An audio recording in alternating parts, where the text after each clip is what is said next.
Seringkali kebaikan Allah itu kita pandang dari sudutnya yang materi. Allah itu baik kalau kita punya harta yang banyak, tanah yang luas, pabrik yang di mana-mana. Sementara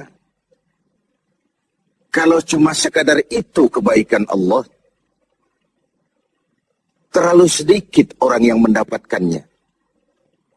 Padahal kebaikan Allah tidak pernah berhenti dan meliputi seluruh makhluk yang hidup ini.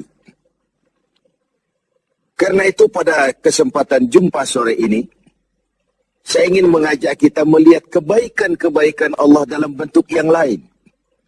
Bahwa kita diberikan harta yang banyak, itu kebaikan Allah.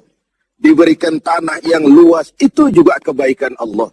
Diberikan perusahaan, pabrik di mana-mana, itu juga kebaikan Allah. Tapi tidak terbatas kepada itu. Ada kebaikan-kebaikan yang non-materi, yang malah justru itulah esensi kebaikan itu. Mari kita renungkan sebuah hadis, di mana baginda Rasul bersabda, arba'atun.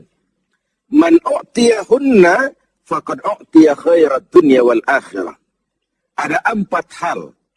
Siapa yang oleh Allah diberikan keempat hal ini, sungguh dia telah diberikan kebaikan dunia dan sekaligus kebaikan akhirat.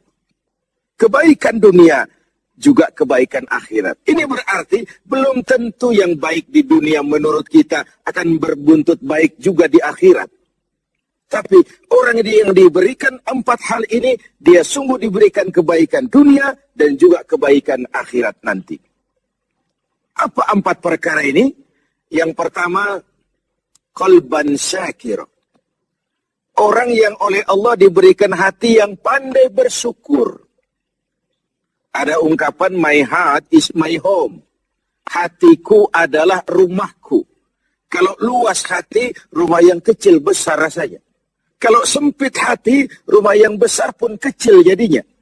Kalau hati sempit, rumah pun kecil, kiamat namanya. Orang yang hatinya pandai bersyukur, bisa mensyukuri nikmat. Dan dengan dia bersyukur, semakin bertambah nikmat itu kepadanya. Banyak orang kaya harta, tapi miskin hati. Ini gejala zaman kita sekarang. Di tengah gemerlapnya harta, dia tidak tahu mau diapakan harta yang banyak itu. Orang-orang sufi menjelaskan bahwa kaya itu ada 2 macam. Ada kaya majazi dan kaya hakiki. Yang disebut kaya majazi, kaya artifisial. Lahirnya dibaluti harta, tapi hatinya miskin. Hidupnya sudah serba ada, tapi dia masih merasa kurang. Rumahnya sudah titik air liur orang melihatnya, tapi dia masih merasa belum apa-apa. Mobilnya berdecak orang kagum melihatnya, tapi dia rasakan itu pun masih belum. Maka dia selalu miskin. Dalam sebaya cukup dia masih merasa kurang, maka hidupnya pun selalu kekurangan. Orang yang diberikan hati yang kaya, sungguh sebuah kebaikan. Hati yang kaya, hati yang luas. Kalau hati luas, tandanya 2, bisa mensyukuri nikmat dan tidak mengingkari apa yang diberikan Allah kepadanya. Tapi orang yang hatinya sempit biasanya tidak pandai mensyukuri nikmat. Dan lebih celaka lagi ini, tidak senang lihat orang lain mendapat nikmat. Orang seperti ini, ya susah gemuk. Sudah tidak bisa mensyukuri nikmat, tidak senang lihat orang lain mendapat nikmat. Tetangganya beli televisi saja dia demam. Nanti tetangganya beli sepeda motor, dia makin gawat. Masuk rumah sakit. Di rumah sakit dengar tetangganya beli mobil, mati dia. Disiksa oleh perasaan sendiri. Begitu orang yang miskin hatinya. Orang yang diberikan hati yang pandai bersyukur, sudah diberikan kebahagiaan dunia dan kebaikan akhirat. Ini yang pertama. Yang kedua, walisanan zakira. Orang yang diberikan lidah yang pandai berzikir. Menyebut nama Allah dalam artian yang seluas-luasnya. Tasbih ya zikir, tahmid ya zikir, tahlil ya zikir. Tapi ada fenomena lain. Melihat apapun yang mengagumkan, dia kembali kepada Sang Maha Pencipta. Itu pun zikir. melihat semesta jagat raya, melihat bintang gemintang bertaburan di angkasa, melihat lautan luas terhampar biru membentang, melihat gunung tinggi menjulang ke angkasa, semuanya mengingatkan dia kepada Allah. Itu pun zikir. Diberikan lidah yang pandai berzikir, mengingat Allah dalam segala keadaan. Dan bukankah Islam mengajarkan seperti itu? Dari hal-hal yang paling kecil, memulai pekerjaan, bismillah. Melihat sesuatu yang hebat, Masya Allah. Melihat sesuatu yang luar biasa, Subhanallah. Terkejut, Astaghfirullah. Berjanji, Insya Allah. Semua dikaitkan dengan Allah. Inilah zikir itu. Hidup yang larut dalam alur ketuhanan. Yang ketiga, wabadanan alal bala'i sabir. Beruntung orang, diberikan kebaikan orang, kalau dia dikaruniai badan yang tegar menghadapi bencana, tegar menghadapi cobaan, kuat menghadapi tantangan. Tantangan itu penting. So, kalau tidak ada tantangan, kita akan tidur.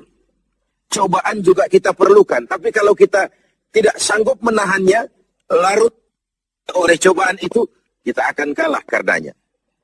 Orang yang baik, diberikan kebaikan dunia akhirat, punya badan yang tegar menghadapi cobaan. Apa cobaan Allah? Dua macam. Satu ayat menjelaskan, وَنَبْلُوكُمْ بِالْخَيْرِ وَالشَّرِّ.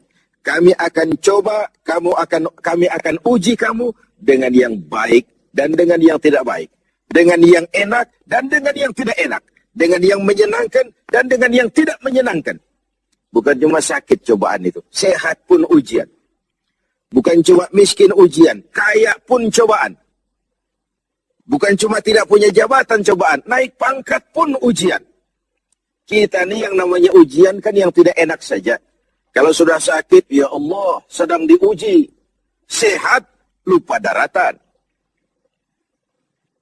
Miskin, ujian. Setelah kaya, lupa bahwa itu juga ujian. Fenomenanya apa? Banyak orang lulus ketika diuji dengan kemiskinan. Tapi gagal berantakan setelah diuji dengan kekayaan. Ketika miskin dia hamba Allah. Setelah kaya dia pindah menjadi hamba harta.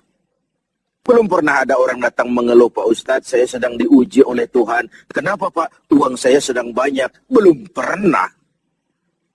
Kalau sudah bangkrut, miskin, baru merasa diuji. Bukankah sejarah syarat dengan contoh? La nufarriqu baina ahadim min rusuli. Kami tidak membeda-bedakan para rasul.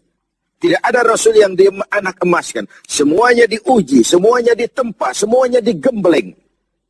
Semuanya tegar seperti batu karang di tengah samudra. Walau tiap hari dihempas ombak, dihantam gelombang, dia tetap berdiri dengan tegar. Begitulah orang yang diberikan kebaikan oleh Allah. Lain dengan orang yang loyo, sedikit kena kesulitan seperti ayam sampar, kerakap tumbuh di batu, hidup segan mati pun tak mau. Skeptis, pesimis. Apa yang bisa kita lakukan kalau dasar hidup kita sudah skeptis dan pesimis itu tadi? Hidup ini adalah cobaan. Semakin tinggi kualitas keimanan, semakin berat cobaan itu. Semakin kokoh berpegang kepada agama, semakin kuat pula cobaan datang menerpa. Yang terakhir, orang yang diberikan kebaikan dunia akhirat, wa zaujatan salihatan, diberikan istri yang salihah, pendamping. Tidak ada suami bisa sukses jadi apapun dia tanpa peran serta dan dukungan istrinya. Itu sebabnya baginda Rasul menikah dengan Sayyidatuna Khadijah. Apa yang jadi pertimbangan beliau? Mengawini seorang janda yang umurnya 15 tahun lebih tua pula dari beliau. Kalau sekadar memperturutkan hawa nafsu, mestinya tidak Khadijah yang dipilih oleh baginda Rasul. Mestinya, kalau istilah kita sekarang cari ABG saja.